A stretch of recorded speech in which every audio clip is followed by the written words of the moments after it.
இந்த புயல் என்று கரை கடந்தால் இன்னும் என்னென்ன ஆகும் என்னென்ன ஆகும் பூகம்பம் நேரும் பூவில் பூகம்பம் நேரும் பூகம்பம் நேரும்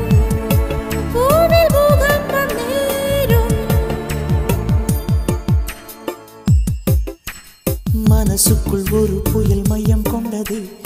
அதன் பேர்தான் என்ன இந்த புயல் இன்று கரை கடந்தால் இன்னும் என்னென்ன ஆகும்